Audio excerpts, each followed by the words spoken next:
Begin with our top story coming in from Pakistan, as the country's former Prime Minister Nawaz Sharif could be making a comeback into politics after a year-long gap. Sharif has been invited by Pakistan People's Party leader Bilawal Bhutto Zardari to attend a joint opposition meeting. Pakistan's opposition parties are set to huddle and strategize a new campaign against Imran Khan's government.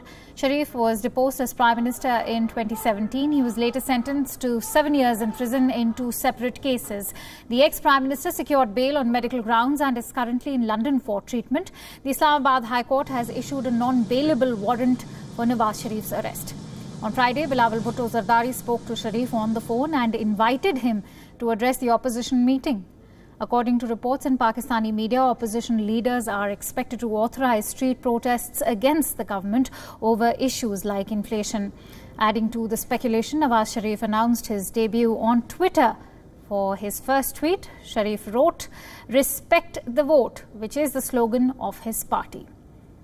Let's get some analysis on the latest developments in Pakistan. For that, I'm joined in by senior journalist Ahmed Shaheen, who's joining us live from Lahore at this hour.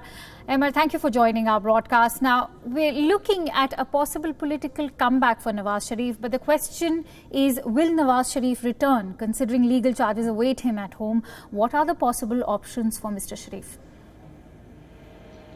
Nawaz Sharif has already surprised everybody in Pakistan by returning when it was very visible that if he returns to Pakistan, he will be subjected to false cases and imprisonment, and it did happen. Now, Nawaz Sharif also has a history of going back and not returning and going back and making a deal.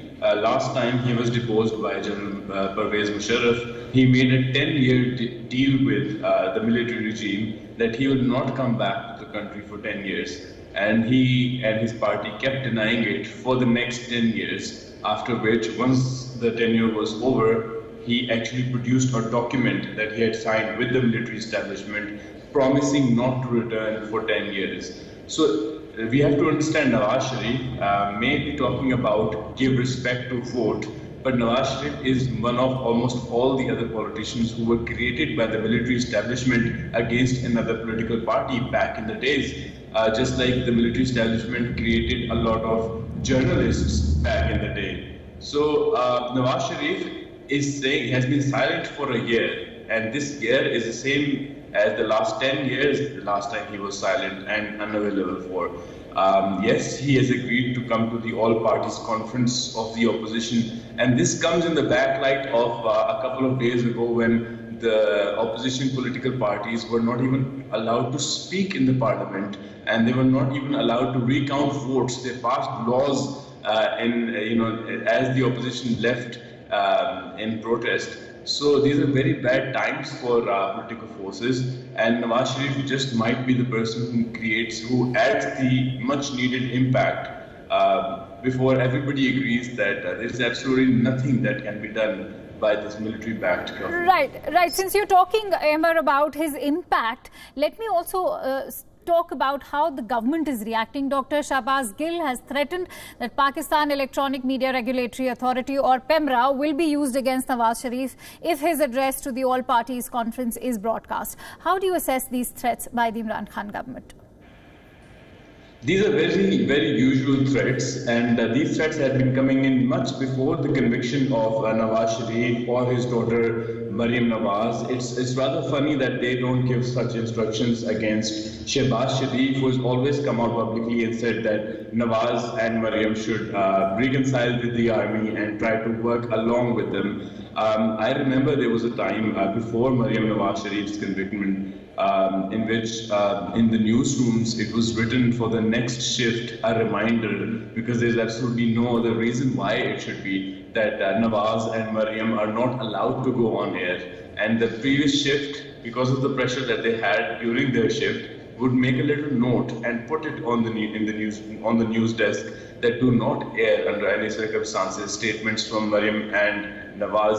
So, I mean, and it was so acceptable to media houses and generally in Pakistan that they made it official. Now we have other people, for example, General Musharraf, who is, who's run away from the courts and he's wanted, just like Nawaz Sharif is. But nobody would ever, raise a question on why Musharraf can come on television anytime he wants. And it was the same with Altaf Hussain, another political leader. So he could come on TV anytime he wanted to, till he fell out with the military establishment, and then it was illegal, and actions were taken for airing his, speech. So I think Pakistani media more or less is going to give a blackout to Nawaz Sharif's speech. But Ahmed, we cannot ignore the fact that Nawaz Sharif has been away from politics for quite some time. But is the mystery regarding Mr. Sharif's health condition having a debilitating effect on his political clout back at home, something that's also evident in the backlash he's sort of received for joining Twitter?